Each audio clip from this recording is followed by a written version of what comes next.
চারুকলা ভর্তি প্রস্তুতি, এনটিআরসি জব প্রিপারেশন এবং বিদেশে উচ্চশিক্ষার জন্য বিস্তারিত গাইডলাইন পেতে আজকেই আমাদের নিউজলেটার এনরোল করুন এবং সোশ্যাল মিডিয়ায় নক দিন এখনই। কোনো একটা বিষয় হচ্ছে যে গুছিয়ে বলা বা গুছিয়ে কথা বলার চেষ্টা করা, ঠিক আছে? তো আপনি চেষ্টা করবেন যে এভাবে গুছিয়ে কথা বলার জন্য। আপনি একদম যদি লাস্টে দেখেন আমাদের এই নোটে আমরা কিন্তু গত ক্লাসে ওইটা শেয়ার করেছিলাম যে মঞ্চনাটক কি। হ্যাঁ, আমরা একটু পরে জানতে চাই, বাট তার আগে আমি এটা আরেকটু ক্লিয়ার করে দিই আপনাদেরকে, যেহেতু আমি এটা নিয়ে কথাবার্তা বলতেছি। মঞ্চনাটক হচ্ছে সরাসরি প্রদর্শিত কোনো মাধ্যমের পারফরমেন্স আর্ট। হ্যাঁ, যেখানে কোনো সংলাপ, কোনো সেট ডিজাইনের বা সেট ডিজাইনের থ্রুতে যে সেট থাকে, এই বিষয়টা লাইভ পারফরমেন্স করা হয়ে থাকে, এটাই।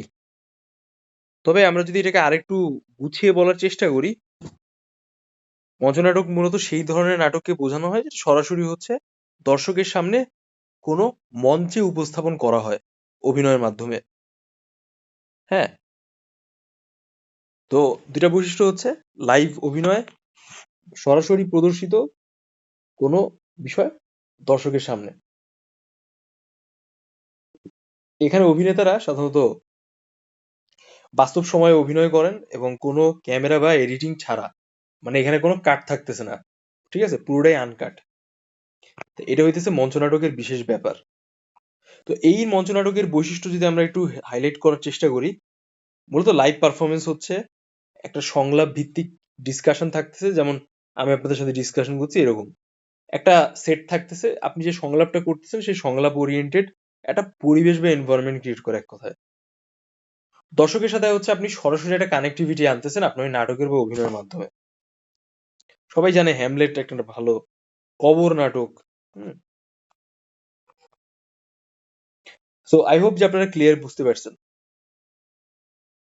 এখানে হচ্ছে মূলত অঙ্ক ও দৃশ্যর উপর বেস করে এই বিষয়গুলো আলাদা করা হয়ে থাকে, যেটা মঞ্চনাটককে আলাদা ডিফাইন করে। এখন আমি পুরোটা ক্লিয়ার করে দিলাম আপনাদের সাথে, এখন আপনারা যে যার মতো করে এই বিষয়টাকে নিজের মতো করে সাজিয়ে নিতে পারেন। যদি আপনারা আমাদের নোটস দেখেন, মঞ্চনাটক হলো একটি শিল্প মাধ্যম যেখানে অভিনেতা অভিনেত্রীরা সরাসরি দর্শকের সামনে লাইভ পারফরমেন্স করে থাকে। এটি নাট্যকলার একটি প্রাচীন ও শক্তিশালী রূপ বা সাহিত্য, সঙ্গীত, নৃত্য, মঞ্চ পরিকল্পনা, আলোক সম্পাদন এবং পোশাক পরিকল্পনার সমন্বয়ে গঠিত। তো এই যে লাস্টের যে আমি সেন্টেন্সটা বললাম, এটা এক্সেস বলা হয়ে যায়, এটা দরকার নাই। But if you have enough knowledge, like আপনি অনেক ভালো স্টাডি করে গেছেন, আপনি কমন কোশ্চেন আসছে, then you can answer it. মঞ্চনাটকের মূল উদ্দেশ্য হলো একটি গল্প বা বার্তা দর্শকের সাথে সরাসরি প্রাণবন্ত ভাবে উপস্থাপন করা। যা বললাম আগে ঠিক তাই। এই ছিল হচ্ছে মঞ্চনাটকের ওভারঅল বিষয়। ওকে।